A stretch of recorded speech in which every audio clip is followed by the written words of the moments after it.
It's turning into a bit of a Black Friday sell-off in the equity space and cryptos.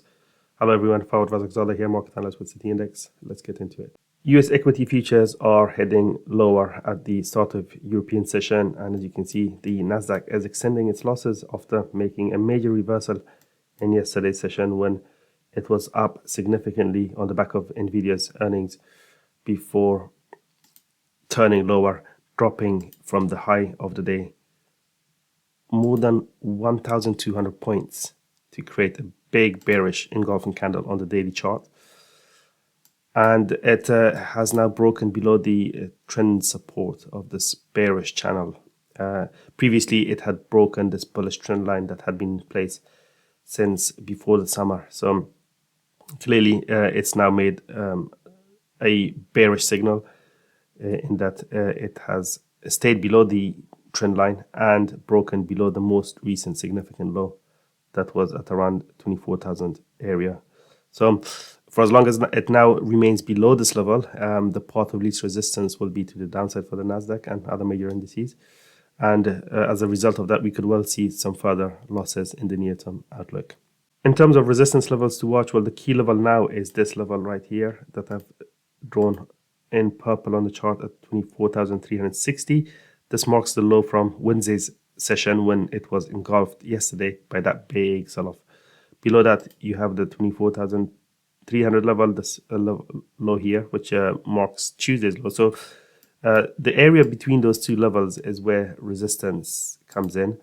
And the index will need to climb away from that area in order to create a bullish signal. Longer term levels include this area that I've shaded, but this level has already been tested yesterday and it held at 25,200. So eventually it will need to climb above that area to create a decisive bullish signal to suggest that the downward trend has ended. But that's a bridge we'll cross when we get there. For now, the key question is how much further will the Nasdaq fall?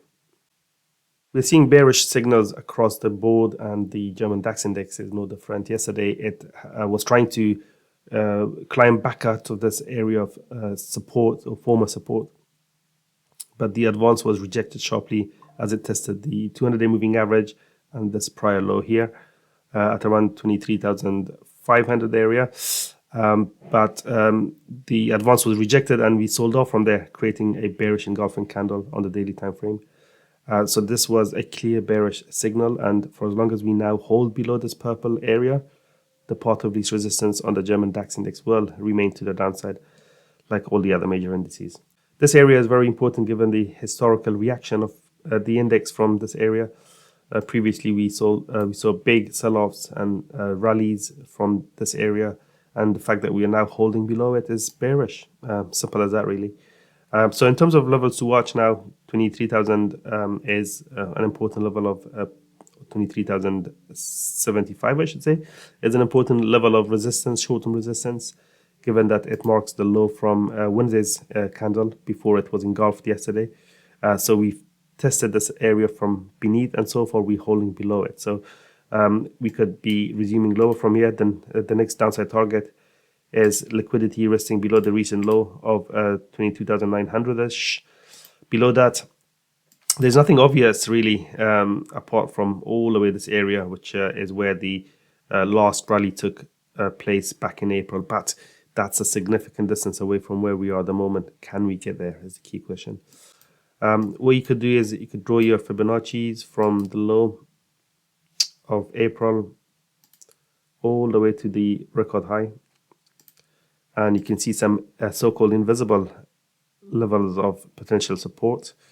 The 38.2% Fibonacci retracement against that rally comes in at 22,500. So that's the next key level of potential support. Below that, the 50% comes in at 21,790-ish. The carnage in the crypto space continues. We've seen the price of Bitcoin fall another 5% today. And it's getting to levels where you'd expect to see some kind of dip buying.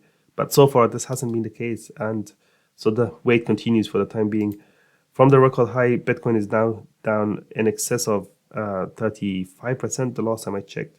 Let's have a look. Yeah, just about 35% from the record high. Bitcoin is now down. Usually, the cycles of retracements, if you call them that, in Bitcoin, obviously volatility is quite high for Bitcoin and other cryptocurrencies. So this sort of correction is, I wouldn't say very common, but because of the heightened volatility, you tend to get more downside in Bitcoin and other cryptos than you would in normal indices and other risk assets. It's just the nature of cryptos. So at around the 35 to 40% level is where one would expect dip buying to take place. But so far we haven't seen that. But can that change as the crypto reaches some more key levels? Well, let's see. 80 is now the next key level of support, or potential support, I should say, because support levels have not held, as you can see in recent price action. 80 is an important level because it kind of marks the prior launch pad back in April. The crypto did try to break below the zone, creating a low around 75 before taking off. So below 80, 75 is the next key level to watch. In terms of resistance levels, well, yesterday's low, call that 86,000, right? It's really close to the 86,000 mark. This level will be the most important one to watch on the daily time frame anyway. As I zoom into the hourly chart, you can see more levels, and one particular one that stands out is around this area of 88,500 or so. But let's see if we will be able to see a recovery from the lows later on in the day or early next week. But it looks like 80 is going to be tested soon, given how fast the moves have happened in recent days. In terms of major currencies to watch, I think the cable is an interesting one because it's creating lower lows and lower highs. It has broken below this key area of support that was previously a major support zone at around 131.40-ish. We saw a double bottom there back in July after initially holding in April. We've now broken below that area and tried to climb back above it, but failed. So the path of least resistance on the cable remains to the downside. And from here, 130 could be the next downside target and potentially lower than that. I'll turn bullish on the cable if it manages to break this bearish trend line.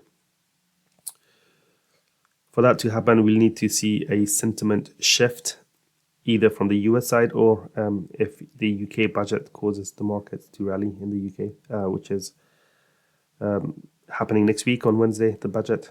So the cable is a very important currency pair to watch in the next few days.